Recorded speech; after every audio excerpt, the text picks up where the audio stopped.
Trump साहब क्या कर रहे हैं और क्यों कर रहे हैं। टू स्टार्ट विथ सबसे पहले तो ये समझने की कोशिश करेंगे कि अभी एग्जैक्टली अमेरिका में हो क्या रहा है। अमेरिका आज भी करीब करीब 30 ट्रिलियन डॉलर की इकोनॉमी है, सबसे बड़ी जीडीपी है दुनिया की।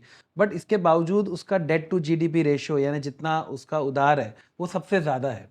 ओके। जितना उसका ट्रेड डेफिसिट है, जो उसका दुनिया भर के देशों के साथ जो एक्सपोर्ट इंपोर्ट का डिफरेंस है, वो करीब करीब 1000 बिलियन डॉलर्स का है। वो बहुत ज़्यादा है। अमेरिका में अभी तक का रिकॉर्ड अनएम्प्लॉयमेंट अमेरिका ने देखा है कोविड के बाद।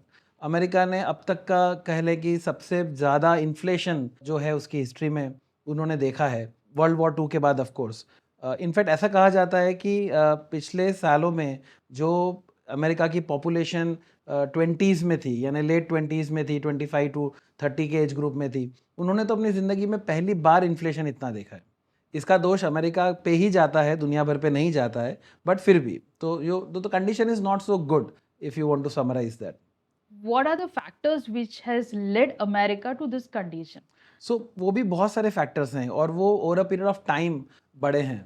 आई थिंक उसके लिए आपको ये भी देखना पड़ेगा कि अमेरिका का हिस्टोरिकल इकोनॉमिक पॉलिसी इवोल्यूशन कैसा रहा। ओके। तो अगर मैं आपको थोड़ा सा हिस्ट्री में ले जाऊँ तो please world sir. War two के बाद जो 1930s का डिकेड था, जब ग्रेट डिप्रेशन हुआ था अमेरिका में, तब दुनिया में पहली बार लोगों ने देखा था कि एक बड़ा देश भी कोलैप्स कर सकता है, क्योंकि अमेरिका तब भी बड़ा देश था और सबसे पहले उसने बहुत बड़ा डिप्रेशन 1930s में देखा। Massive poverty, massive lockdowns, massive unemployment था। अगर अभी भी कोई गूगल पे उसके फ़ोटोज़ देखेगा तो दंग रह जाएगा कि ऐसा भी अमेरिका कभी था।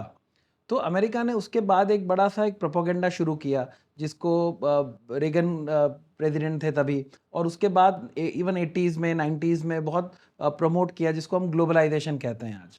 हम्म। तो ये ग्लोबलाइज़ेशन का जो पूरा एक बड़ा गुब्बारा था, वो अमेरिका ने ही बनाया था, हम्म। फ्री ट्रेड के नाम पे। और देश भर में दुनिया भर में प्रेशर डालना, छोटे देशों के ऊपर प्रेशर डालना कि वो टैरिफ ना लगाएं, वो फ्री इंपोर्ट करें अपने देश के अंदर, ताकि अमेरिकन कंपनीज अपना सामान आराम से दुनिया के देशों में बेच सके। तो ओके। अमेरिका ने इस तरह से बहुत एडवांटेज भी लिया दुनिया के गरीब देशों का, छोटे देशों का, बाय प्रेशराइजिंग देम। अमेरिका ने बाद में गेट बनाया, पहले general agreement on tariffs and trade, जिसको बाद में एक डब्ल्यूटीओ, वर्ल्ड ट्रेड ऑर्गेनाइजेशन का इंस्टीट्यूशन बना दिया, जिसके सारे मेंबर्स के ऊपर एक दबाव डाला गया 90s के दशक में कि वो अपने बॉर्डर्स ओपन कर दें, टैरिफ कोलैप्स कर दें और ट्रेड बॉर्डर्स ओपन कर दें, ताकि अमेरिकन कंपनीज को वो फ़ायदा मिले। तो अमेरिका ने वो दौर देखा जिसमें उसका पावर सुपर पावर बन गया, जिसमें उसका डोमिनेशन पूरी दुनिया में बन गया। पर इसका डिसएडवांटेज ये हुआ कि अमेरिका की अपनी कंपनीज ने प्रोडक्शन करना कम कर दिया। They became an importer, they started importing the finish product. तो जो अमेरिका पहले मल्टीनेशनल कंपनीज में अपने देश में उत्पादन करता था, वो अमेरिका अब सीधा पूरा सामान इंपोर्ट करने लगा। ओके। तो धीरे धीरे क्या हुआ कि उनके पॉपुलेशन को आदत पड़ गई चाइना से, made in China, made in Japan, made in European countries के सामान को इस्तेमाल करने के लिए, ओके। और उनका अपना प्रोडक्शन कम होता गया। नो डाउट अमेरिका तो बड़े से बड़ा होता ही चला गया था देश, बट उसका रिजल्ट ये निकला कि उनके डोमेस्टिक अनएम्प्लॉयमेंट बढ़ गए। उनके डोमेस्टिक क्वेश्चंस थे इकोनॉमिक वेरिएबल्स के, लाइक इन्फ्लेशन फॉर एग्जांपल, वो बढ़ गया। उनका ट्रेड डेफिसिट बढ़ता चला गया, because they became an importer also likewise.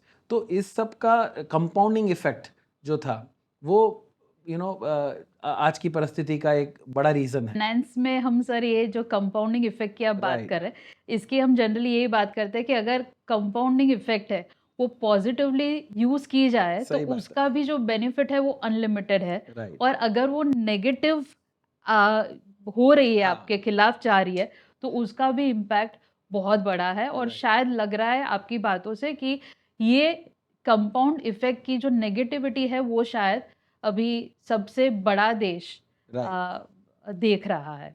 वो भी, और जस्ट एक बात और भी जोड़ना चाहूँगा कि दर्शकों को भी मालूम होगा ये बात कि America has played a very instrumental role in global political instability, warfare for example. तो जब लेट 80s में, 90s में, 1990 90 में और 91 में जब ईरान इराक का वॉर हुआ, तब अमेरिका बहुत बड़ा प्लेयर था उसके अंदर।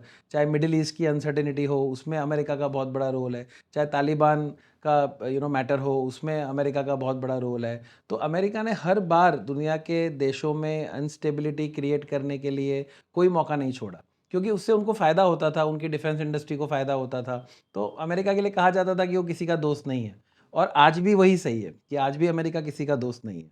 तो वो जो वॉर फेयर था, जब उसमें इतना मैन पावर इम्पोज करना, पैसा खर्च करना, उसका भी एक रिजल्ट था कि उसका जो डेट टू जीडीपी रेशियो था वो बढ़ता जा रहा था, उसका इम्पैक्ट इकोनॉमी के ऊपर हो रहा था। चाहे वो सीनियर बुश जब थे, जॉर्ज बुश थे प्रेसिडेंट, तब का टाइम था, या जब जूनियर बुश प्रेसिडेंट थे तब का टाइम था। तो अमेरिका के प्रेसिडेंट्स ने अपना पावर दुनिया पे जताने के लिए बहुत सारी गलतियां करी हैं, और उसका नतीजा है कि उनकी इकोनॉमी डामाडोल हुई है। अगर आप हमारी फॉरेन पॉलिसी देखो पिछले 8-10 सालों में, चाहे वो अफगानिस्तान तालिबान के साथ हुआ हो, चाहे रशिया यूक्रेन के साथ हुआ हो, तो हमारा हमेशा न्यूट्रल स्टैंड रहा है। हमने हमेशा ये कहा कि भाई वॉर को हम सपोर्ट नहीं करते, पर हमने रशिया को भी ब्लेम नहीं किया, ना हमने वहाँ किसी और को ब्लेम किया। हमने श्रीलंका का भी उतना ही सपोर्ट किया जितना हमने किसी और कंट्री का सपोर्ट किया उस समय, कोई भी कंट्री में क्राइसिस हुआ हो तो we have not said against any country. In fact Russia, जब यूएस ने कहा कि रशिया से कोई तेल नहीं खरीदेगा, और मोस्ट ऑफ द कंट्रीज ने रशिया से तेल नहीं खरीदा as an protest against its attack on Ukraine, India was major country other than China जिसने रशिया के पास से ऑयल खरीदा। और जयशंकर साहब ने पब्लिकली प्रेस कॉन्फ्रेंस करके बोला, अमेरिका को बोला कि भाई हम आपसे नहीं डरेंगे, और हमारे देश के लिए अगर सस्ता तेल मिलता है तो हम खरीदेंगे वहाँ से, क्योंकि वो हमारे देश के इंटरेस्ट में है। तो हमारी फॉरेन पॉलिसी तो यही है कि हम किसी एक पक्ष का साथ नहीं दे रहे, हम इंडिया के लिए जो ठीक लगेगा वो हम करेंगे। And I think Jaishankar ji has been very, very clear in his statements wherein he always puts it कि हम आपके मामलों में दखल नहीं दे रहे, बिल्कुल। कृपया करके आप भी हमारे मामले में दखल मत दीजिए। और करेंसीज पर ये वॉर का एक बहुत बड़ा इम्पैक्ट आएगा, क्योंकि करेंसीज अलग अलग देश की अलग अलग डिनोमिनेशन में चलती है। So what is the impact which you foresee on currency, dollar in particular, and the impact of dollar on other currency? तो वो तो हो ही रहा है, मतलब आप बहुत टाइम से देखेंगे पिछले एक आध साल के अंदर, तो dollar is getting stronger and stronger. Dollar का एप्रिसिएशन तो दुनिया देख ही रही है, और अभी भी dollar is appreciating against all major currencies of the world. Rupee particularly आपने देखा होगा कि वी वर अराउंड 80, और 80 से हम जाकर के 88 तक हम चले गए थे। रुपया 88 पर डॉलर चला गया था। आरबीआई की वजह से, स्टेप्स की वजह से वो वापस 85 पे स्टेबल हुआ। अभी भी हम 85-86 में फ्लक्चुएट कर रहे हैं। तो डॉलर तो is getting stronger now. This is also very interesting. बहुत लोगों को अजीब लगेगा कि भाई जब इकोनॉमिक क्राइसिस में है यूएस की, तो डॉलर इतना स्ट्रांग क्यों है? हाँ, क्योंकि डॉलर, तो यहाँ पर आप वापस हिस्ट्री में जाएंगे, वो ब्रिटेन वुड का कॉन्फ्रेंस हुआ था जिसके अंदर एक वर्ल्ड एग्रीमेंट हुआ था कि भाई दुनिया भर की करेंसी जो है वो डॉलर बैक्ड करेंसी होगी, कि आपको जब नोट छापने हैं तो आपको कुछ पीछे टेंजिबल एसेट चाहिए।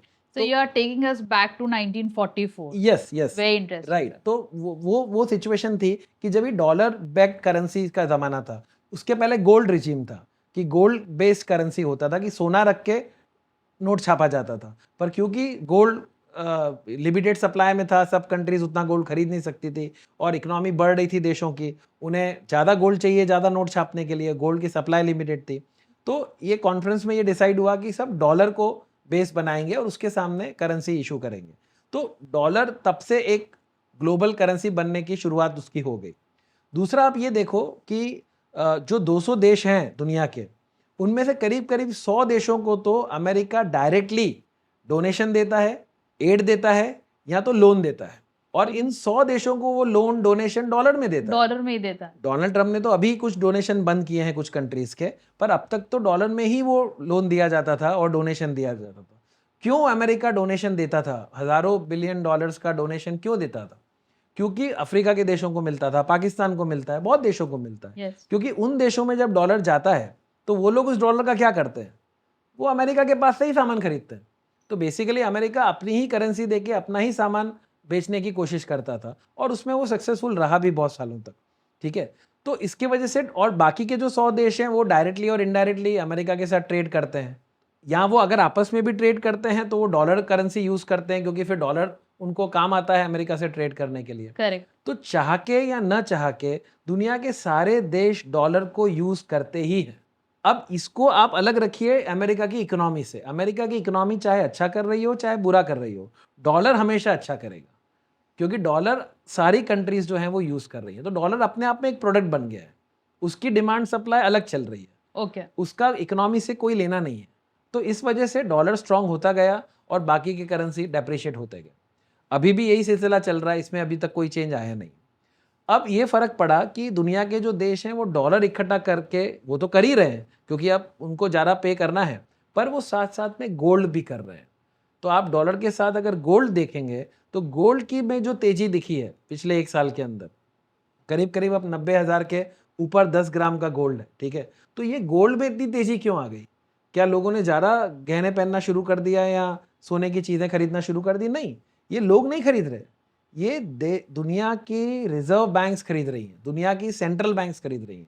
करेक्ट सारे बड़े देश के जो सेंट्रल बैंक हैं, जैसे हमारे यहाँ आरबीआई है, ऐसे हर बैंक, हर कंट्री में एक सेंट्रल बैंक है, वो सेंट्रल बैंक हैं जो सोना खरीद रही हैं। क्यों खरीद रही हैं? क्योंकि उनको लग रहा है अनसर्टेनिटी होगी, कल को अगर डॉलर के साथ कुछ प्रॉब्लम हुआ तो गोल्ड होना चाहिए उनके पास नोट छापने के लिए, या उनको अगर ट्रेड करना है तो गोल्ड उनके पास रिजर्व्स होने चाहिए। तो ये अनसर्टेनिटी में डॉलर के अलावा एक गोल्ड ही ऐसा प्रोडक्ट है जो कंट्रीज को लगता है कि भाई ये हमारे पास होना चाहिए, इसलिए ग्लोबल डिमांड गोल्ड की जो है वो उतनी ज़्यादा है। और गोल्ड की डिमांड जो ज़्यादा है उसके साथ-साथ अभी एक स्टेटमेंट भी जर्मनी ने दी जहाँ पर उन्होंने बोला कि अमेरिका को बोला कि भैया हमारा गोल्ड जो आपके पास हमने रखा है, वो वापस दे दो। हाँ, वो होगा, काफ़ी सारे कंट्रीज़ वो भी माँगेंगे, उस तरह के डिस्प्यूट्स भी आएँगे बीच में। हमने जो गोल्ड मॉर्गेज किया था इंडिया ने 91 में, हम एक बैंकरप्ट इकोनॉमी थे 91 के अंदर। हमारे पास आखिरी तरीका यही था कि हम अपना सारा सोना गिरवी रख दें। तो हमने अपना सारा सोना जो है वो बैंक ऑफ इंग्लैंड में, बैंक ऑफ जापान में और स्विट्ज़रलैंड में गिरवी रखा था। आपको पता है उसका वापस हमको कब मिला वो सोना? उसका एक पार्ट हमको पिछले साल वापस मिला था 2024 में। दो 1991 में जो सोना हमने गिरवी रखा था उसका एक हिस्सा हमने 2024 में वापस लिया, सारा लोन चुका करके। अभी भी कुछ गोल्ड हमारा बाहर के देशों के बैंकों में पड़ा हुआ है जिसका इंटरेस्ट हम अभी भी पे कर रहे पे कर हैं। सो अगर ये वॉर कंट्रोल में नहीं आया तो अगला जो होगा वो यही होगा कि देश आपस में लड़ना शुरू करेंगे, करेंसी को लेके, सोने को लेकर के, इस तरह की चीज़ों को लेके। और यही हुआ था वर्ल्ड वॉर 2 के पहले भी। यही सीक्वेंस ऑफ इवेंट्स ऐसे हुए थे जो ट्रेड और टैरिफ से शुरू हुए थे और अल्टीमेटली देश आपस में लड़ने लग गए।